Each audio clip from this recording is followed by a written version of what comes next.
What if the people you trusted most betrayed you? What if your own brothers sold you like a slave? Before Joseph became one of the most powerful rulers in Egypt, before nations bowed before him, before kings honored his wisdom, he was a lonely young dreamer hated by his own family. A dreamer thrown into a pit, a dreamer sold into slavery, a dreamer forgotten in prison. But what looked like the destruction of Joseph's life was actually the beginning of God's greatest plan. This is the powerful story of Joseph, the boy whose pain became purpose, the slave who became a ruler, the prisoner who saved nations. Long ago in the land of Canaan lived a man named Jacob. Jacob had 12 sons, but among them all, one son held a special place in his heart. His name was Joseph. Joseph had been born during Jacob's old age, and Jacob loved him deeply. But Jacob made a mistake that would create division inside his family. He openly showed favoritism toward Joseph. One day, Jacob presented Joseph with a beautiful robe. The robe was richly woven with bright colors and expensive fabric. It was unlike anything his brothers owned. The moment Joseph wore it, jealousy began burning inside his brothers. Every time they looked at him, they were reminded that their father loved Joseph more. And slowly, love inside the family began turning into bitterness. Joseph was not only favored by his father, God also gave him unusual dreams. One night, Joseph dreamed that he and his brothers were gathering grain in a field. Suddenly, Joseph's bundle stood upright while his brothers' bundles bowed before it. The next morning, Joseph excitedly shared the dream, but instead of joy, anger filled his brothers. "So you think you will rule over us?" they shouted still.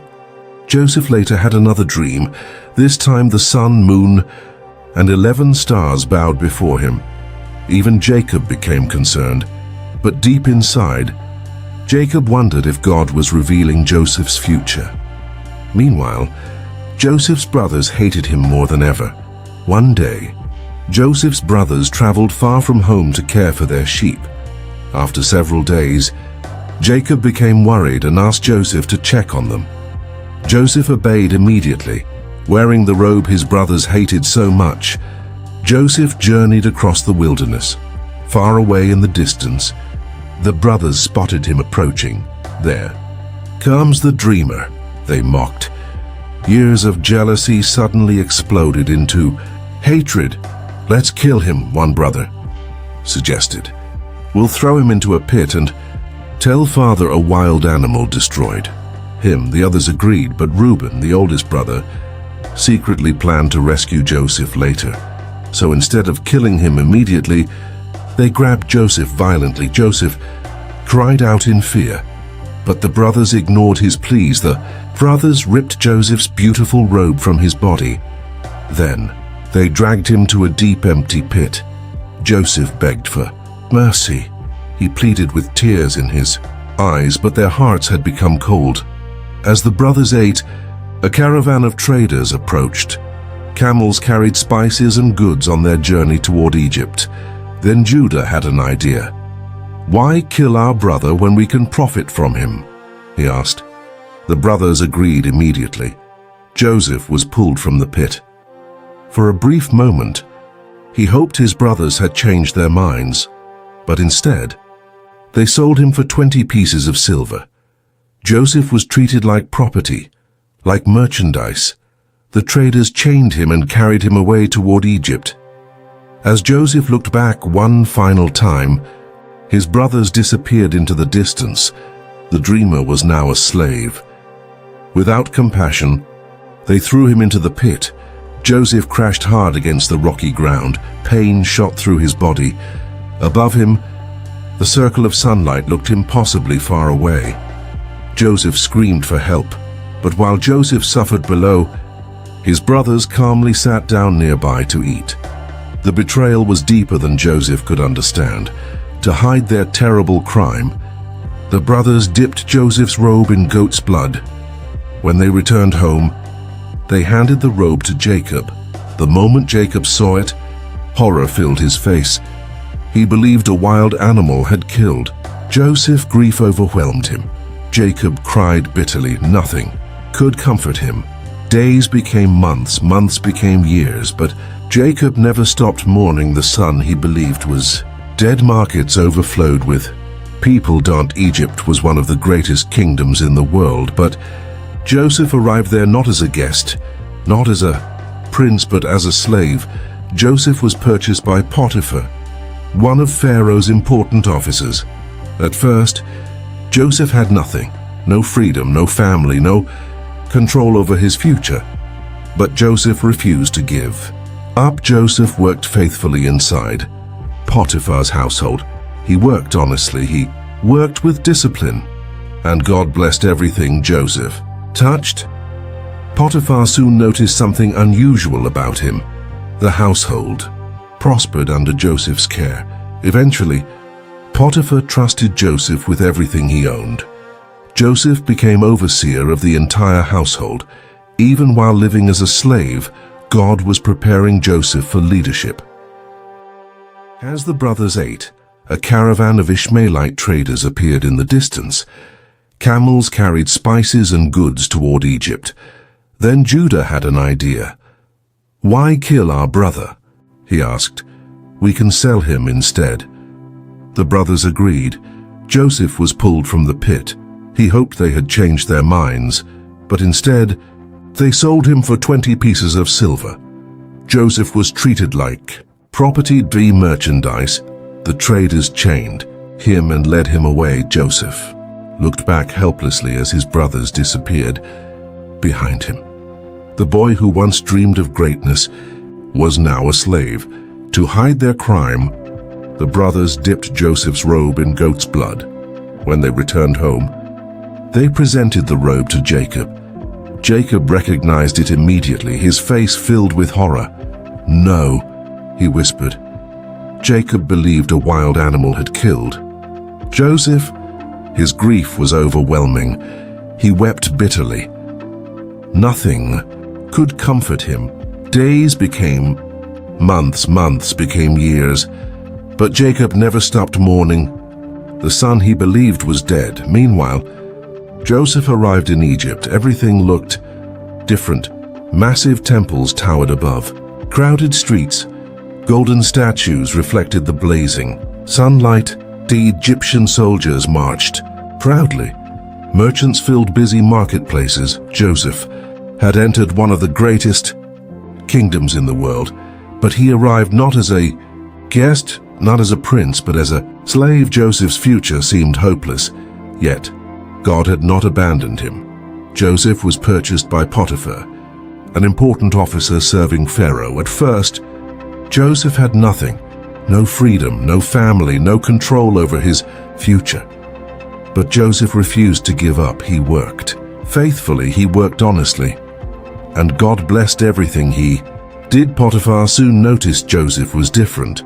The household prospered under Joseph's care. Eventually, Potiphar trusted Joseph with everything he owned. Joseph became the overseer of the entire house. Even in slavery, God was preparing Joseph for leadership. As years passed, Joseph grew into a strong and handsome young man. Potiphar's wife began noticing him. Day after day, she tempted Joseph. "Come lie with me," she whispered. But Joseph refused. "How can I do this wicked thing and sin against God?" he answered. Joseph chose integrity. He chose righteousness. But his obedience would cost him dearly. One day, the house was empty. Potiphar's wife grabbed Joseph's robe. "Stay with me," she demanded. Joseph pulled away and ran, but she held onto his garment. Humiliated and angry, she lied. She accused Joseph of attacking her. When Potiphar heard the accusation, he became furious. Without investigation, Joseph was thrown into prison. Once again, Joseph lost everything. First the pit, then slavery. Now prison. Cold stone walls surrounded Joseph. Iron bars locked him away. The prison was dark and miserable. Days turned into months, months turned into years. Joseph could have become Bitter, he could have lost hope, but even in prison, God remained with him. The prison warden soon trusted Joseph. Before long, Joseph was placed in charge of the other prisoners. Even in suffering, God continued preparing Joseph for something greater.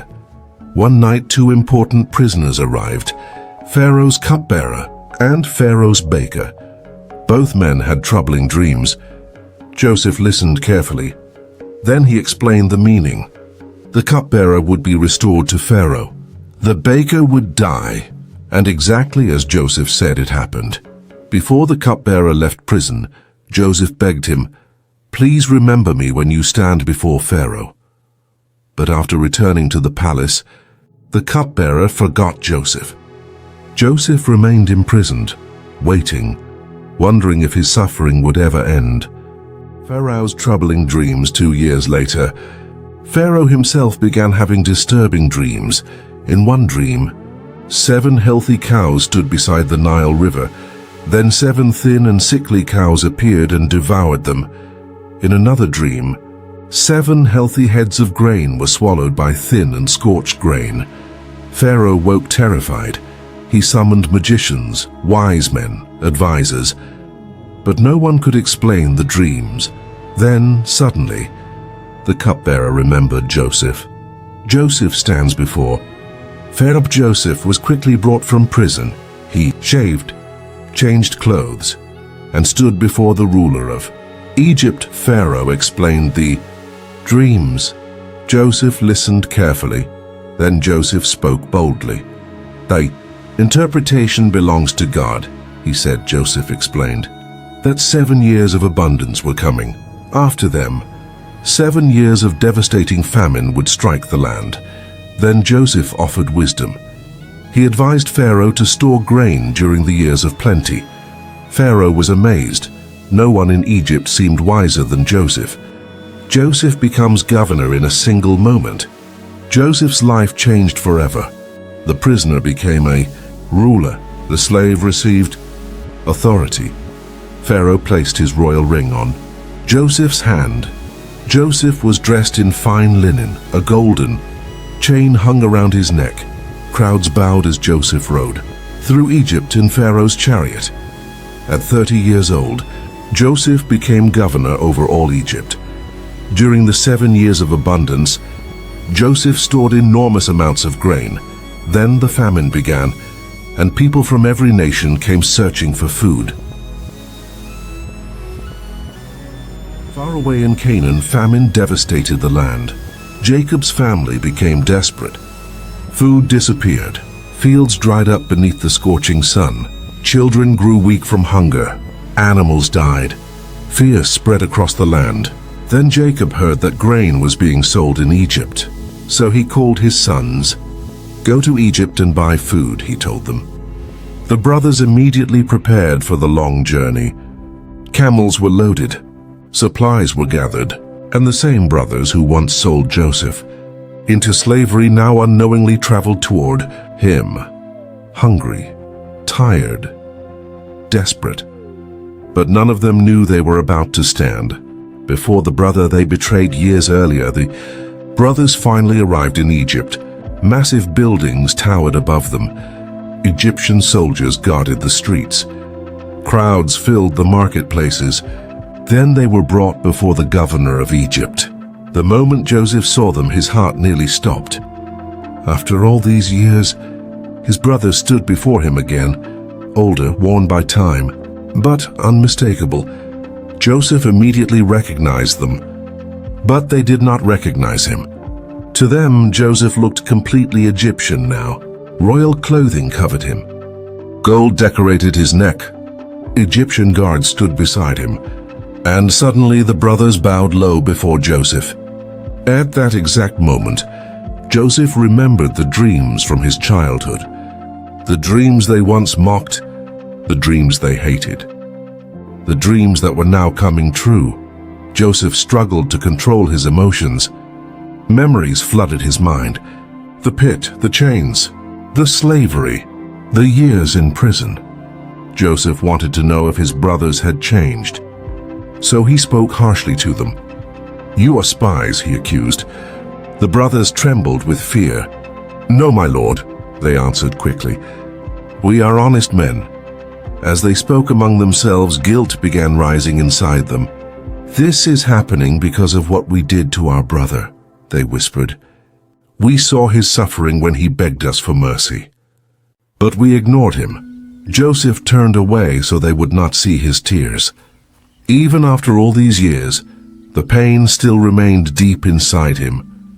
Joseph demanded that the brothers return with Benjamin, his younger brother. Benjamin was Joseph's only full brother, the son of Rachel, the last connection Joseph had to his mother. When the brothers returned home and explained everything, Jacob became afraid. He had already lost Joseph. Now he feared losing Benjamin too. At first, Jacob refused to let Benjamin go. But as the famine worsened, they had no choice. Eventually, Benjamin traveled with them to Egypt. The moment Joseph saw Benjamin standing before him, emotion overwhelmed him. His little brother was alive, grown older, standing right before him. Joseph quickly left the room before anyone saw him cry. Years of grief suddenly flooded back into his heart. Joseph prepared one final test for his brothers. Before they departed Egypt, Joseph secretly ordered his silver cup to be hidden inside Benjamin's sack. The next morning, the brothers happily began their journey home. But suddenly, Egyptian soldiers chased after them. The brothers stopped in fear. The soldiers searched every bag. Then the silver cup was discovered inside Benjamin's sack. The brothers were horrified. They tore their clothes in grief. Years earlier, they had abandoned Joseph without mercy. But this time was different. This time they refused to abandon Benjamin. Judah stepped forward courageously. "Please," he begged Joseph, "take me instead. Let Benjamin return home to our father. If Benjamin does not return, the sorrow will kill him." Joseph listened carefully, and for the first time he realized his brothers had truly changed. Joseph could no longer control his emotions. Years of pain, years of loneliness, years of waiting. Everything suddenly overwhelmed him. Joseph ordered all the Egyptian servants to leave the room. Then he began weeping loudly. The sound echoed through the palace halls. The brothers stood frozen in confusion. Then Joseph spoke the words they never expected to hear. "I am Joseph." Silence filled the room. Fear covered their faces. The brother they betrayed, the brother they sold into slavery, now stood before them as ruler of Egypt. The brothers expected judgment. They expected revenge. But instead, Joseph spoke with compassion. "Do not be afraid," he told them. "You meant evil against me, but God meant it for good, to save many lives." At that moment, the brothers realized that God had been working through every painful event all along. The brothers finally returned home to Canaan. Jacob waited anxiously for news. Then the brothers spoke the impossible words. "Joseph is alive." At first, Jacob could not believe them. For years he believed Joseph was dead. For years he mourned him. But then Jacob saw the wagons Joseph had sent from Egypt. Hope slowly returned to his heart. Tears filled his eyes.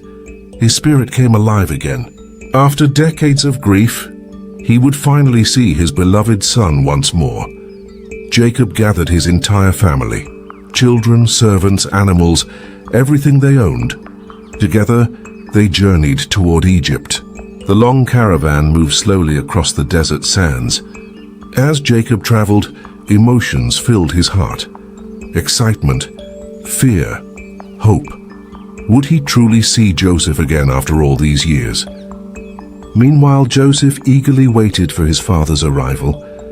The reunion he had dreamed about for years was finally near. Finally, the moment arrived. Joseph saw his father approaching in the distance. Unable to control himself, Joseph ran toward him. Jacob opened his arms. Father and son embraced tightly. Both men wept openly. Years of pain disappeared in that single moment. The son Jacob believed was dead was alive. The boy who had once been thrown into a pit had become a ruler, and the family once destroyed by jealousy was restored through forgiveness. After years of separation, they were finally together again. Joseph's story reminds us that even in our darkest moments, God is still working behind the scenes.